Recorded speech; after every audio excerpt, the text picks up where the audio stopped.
911, saying I'm in 112, come and get us? What does accountability, when do we start the first step of accountability, Senator? There hasn't been any, Jose. This governor hasn't demanded any. The WAPO story last night, this morning, suggested that they knew that the children were in there within 9 minutes, but because some teacher told them, another teacher in another classroom, at minute 35 or 38, the first call came in from children inside the classroom. It's astounding to me that this governor doesn't fire the director of public safety, who, as you know, sought to point the finger at every other agency rather than to look at himself and look at his own agency that had the most number of cops who handle all rural situations generally that are of this level of violence. There was extreme failure at every level, but we are living in a strange place in Texas where accountability really doesn't exist. And as much as I've tried and others have tried, we're just living in a space where Republicans control the House, the Senate, and every position of power in this state. And they don't want to see the truth. They don't want to acknowledge the truth, and they don't want the public to know the truth. The fact is, we're living not in the Texas miracle that Abbott says, but in the Texas nightmare.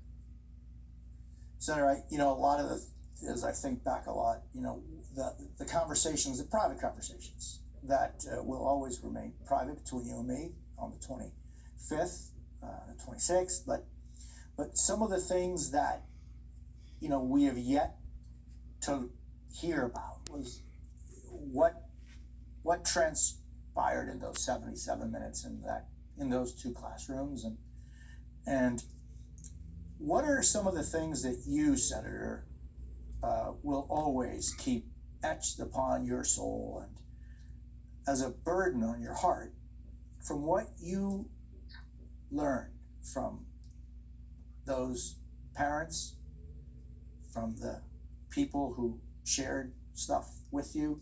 What are some of the things that, as a father and as a human being, that remain etched in your soul and still carrying that weight on your heart? Well, as you know, Jose, I told you something that I was told by law enforcement at the time. It took me 60 days. I sued the government to try to get information and finally signed a non-disclosure agreement. And I've said this many times, I don't get the thoughts out of the images out of my head anymore. I've seen children's faces shot off. I saw one child that was decapitated. I've seen these children riddled with bullets. What I told you that day and what I'll tell you now, what I will divulge now, is that these children were stacked in piles. And I thought that was something that the killer had done.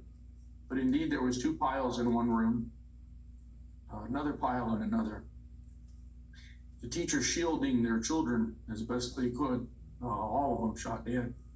Few that were alive were in and around those stacks.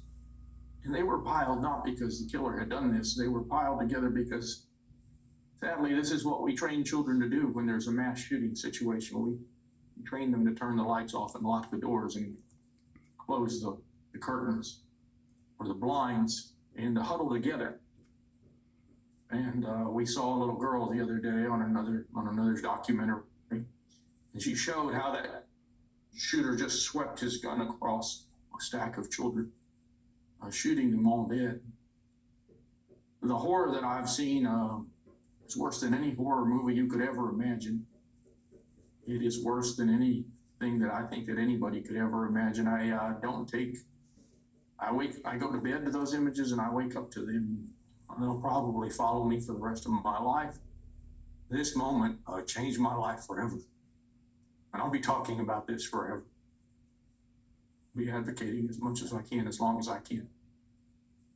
Yeah. The things